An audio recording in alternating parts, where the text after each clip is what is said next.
ममता बनर्जी तो अपना कुकर्म कर रही हैं, उस कुकर्मों पे पर्दा मत डालिए, उनके खिलाफ कानूनी कार्रवाई करके उन देश के नागरिकों को बचाइए। लेकिन ममता बनर्जी दुनिया के सबसे अच्छी महिला हैं, इसके लिए रवीश कुमार के लिए प्राइम टाइम नहीं है।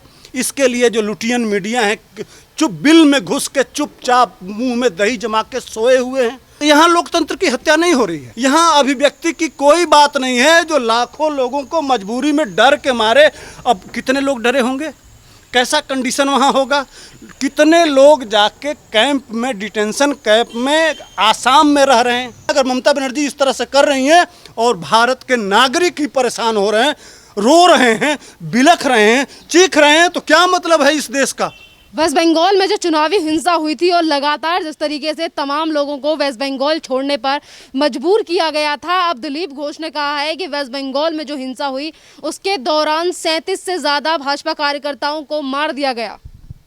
सब वीडियो पे है, सब दिखाई दे रहा है। कल रो रही थी, मैं एक चैनल पे देख रहा था, दो हमारे सुप्रीम कोर्ट की लायर, एक सुप्रीम कोर्ट की लायर और एक दिल्ली यूनिवर्सिटी की, दोनों महिलाएं बंगाल के यहाँ, चूँकि पेंडेमिक में वो जा नहीं सकती थी, तो जो लोग पीड़ित हैं उनसे बाइट ली, मोबाइल के माध्यम से या जो भी टेक्नोलॉजी के माध्यम से उनसे बात की और उनका दर्द वह बयान कर रही थी कि जिस तरह से लड़की आ रही है रास्ते में और उठा ले जाया गया, उसके पिता को उठा ले जाया गया और छोटे बच्चे के साथ 4-4 साल 5-5 साल बच्चों के सामने उनकी माताओं का किया गया है।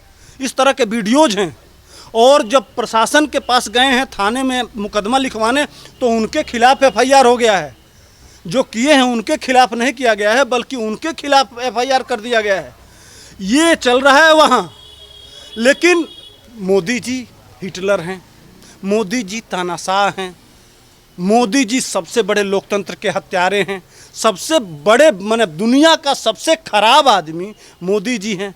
लेकिन ममता बनर्जी दुनिया के सबसे अच्छी महिला हैं, इसके लिए रवीश कुमार के लिए प्राइम टाइम नहीं है। इसके लिए जो लुटियन मीडिया है चुप बिल में घुस के चुपचाप मुंह में दही जमा के सोए हुए हैं। इस यहाँ लोकतंत्र की हत्या नहीं हो रही है, यहाँ अभिव्यक्ति की कोई बात नहीं है। जो लाखों लोगों को मजबूरी में डर के मारे, अब कितने लोग डरे होंगे, कैसा कंडीशन वहाँ होगा, कितने लोग जाके कैंप में, डिटेंशन कैंप में आसाम में रह रहे हैं। यह नैतिक जिम्मेदारी नहीं बनती है कि मीडिया इसको उठाए। कहाँ हो भाई, सिर्फ मोदी जी और जोगी जी दिखाई देते हैं, सिर्फ भारतीय जनता पार्टी दिखाई देती है।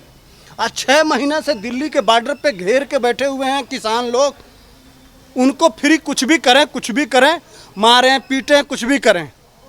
वहाँ कहा जाता है पूरी लुटियन मीडिया फ्री है कि भाई लोकतंत्र। इनकी बातें नहीं सुन रहे हैं मोदी जी, जो 28-30 बार बुला के लगातार 3 महीना बात किए, अपने घर में बुलाए, खिलाए, उनके साथ खाना खाए, सब कुछ किए, लगातार बातें हुई। लास्ट में जब बात नहीं बनी कि भाई उसमें क्या कमी है इसको बताइए, जब नहीं बता पाए तो लास्ट में बातचीत हटाई गई। हिटलर है, वो तानाशाही है, वो लोकतंत्र का हत्या है, वो संविधान को बर्बाद करना है। वहाँ कोई उनको फ्रीडम ऑफ स्पीच नहीं दिया जा रहा है। उनको इस तरीके की चीज़ें वेस्ट बंगाल में देखी जा रही हैं, लगातार एक के बाद एक हिंसा निकलकर सामने आ रही है। जैसा कि अभी आपने जिक्र किया कि लाखों लोग ऐसे हैं जो इसी हिंसा के डर की वजह से आज आसाम के कैंपों में जाकर रह रहे हैं, जो शरणार्थी कैंप है वहाँ जाके रह रहे हैं। तो क्या आपको लगता है कि जिस तरीके की जनता मांग कर रही है कि वेस्ट बंगाल में राष्ट्रपति शासन लगना चाहिए, ये बेहद ज़रूरी है?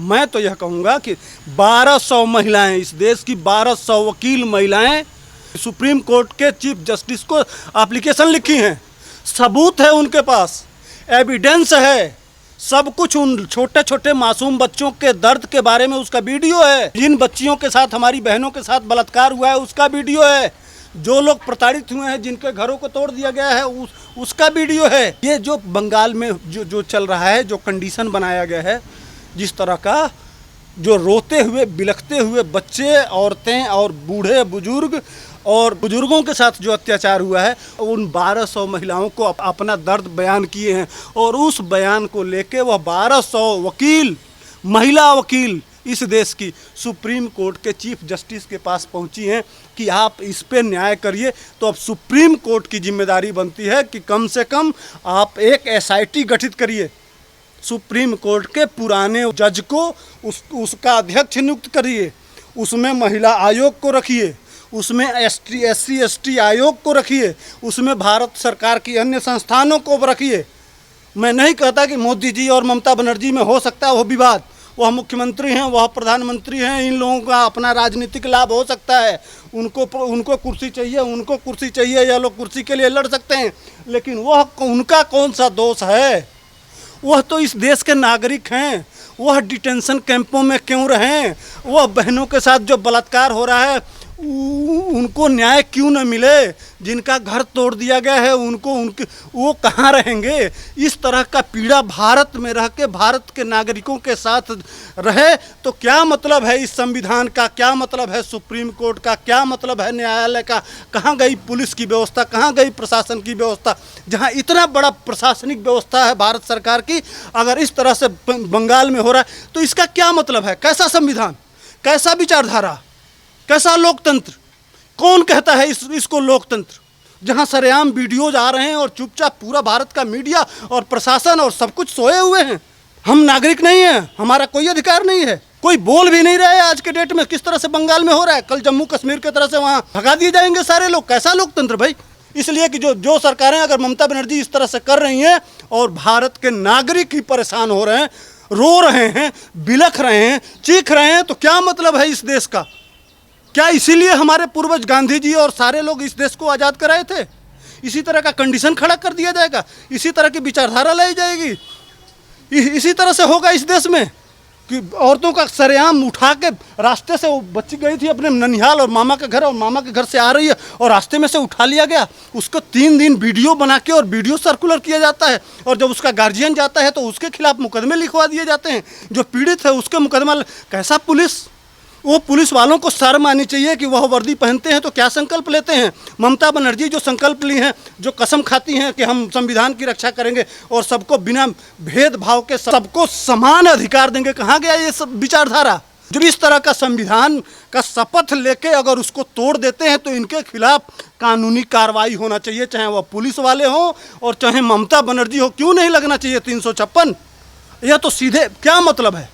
आप संकल्प ले रही हैं, सबको इसीलिए पावर मिला है कि वहाँ किस विशेष समुदाय के लोग क्या क्या कर रहे हैं, किस तरह का अत्याचार कर रहे हैं, किस तरह से पापाचार कर रहे हैं, किस तरह से भ्रष्टाचार कर रहे हैं। क्या मिलेगा उनको? क्या मिलेगा उनको?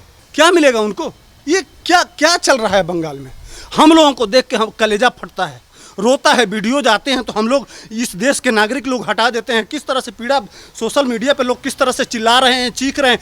कब तक बचाएंगे लोकतंत्र? आपकी नैतिक जिम्मेदारी है। आप लोग भी शपथ लिए हैं। बंगाल के परिस्थिति पे सुप्रीम कोर्ट को भी देखना चाहिए, भारत सरकार को देखना चाहिए। हर नागरिक की जिम्मेदारी है, वह भारत का नागरिक है। वह जब पैदा होता है तो वह संकल्प करता है, हम भारत के लोग भारत को एक प्रभुत्व संपन्न लोकतंत्रात्मक गणराज्य बनाने के लिए लोकतंत्र का शपथ हम लेते हैं, पैदा होते हैं, संविधान का शपथ लेते हैं। हमको बचाने का नैतिक जिम्मेदारी वह मोदी जी की भी है, पूरे कैबिनेट की है, भारत सरकार की भी है। ममता बनर्जी तो अपना कुकर्म कर रही हैं, उस कुकर्मों पे पर्दा मत डालिए, उनके खिलाफ कानूनी कार्रवाई करके उन देश के नागरिकों को बचाइए।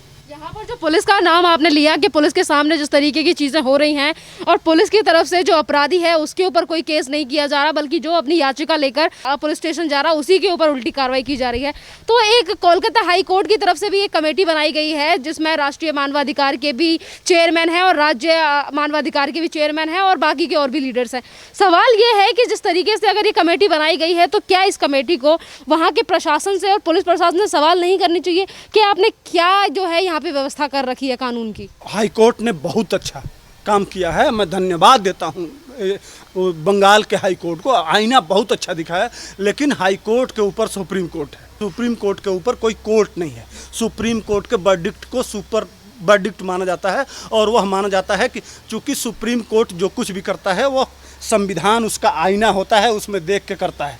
उसकी भी नैतिक जिम्मेदारी है भारत के प्रत्येक नागरिक की सुरक्षा देना। और मामला सुप्रीम कोर्ट में 100 महिलाएं एप्लीकेशन दी हैं, इसलिए वह संज्ञान में लेना चाहिए बंगाल के हाई कोर्ट का आदेश को, उसको मंगा लेना चाहिए और एक जनहित याचिका बना के और उस पर निगरानी करके और फास्ट ट्रैक कोर्ट के तरह से 15 दिन में फैसला दे देते तो बंगाल के हमारे भाई बहन जो डिटेंशन कैंप है वो घर चले आते और उनको सुरक्षा मिल जाता। तो देश धन्यवाद देता सुप्रीम कोर्ट को, देश धन्यवाद देता संविधान को, लोग बधाई देते कॉन्स्टिट्यूशन को। इसलिए आज समस्या है भारत सरकार पे, सुप्रीम कोर्ट पे, संविधान पे, न्यायपालिका पे, इस लोकतंत्र पे।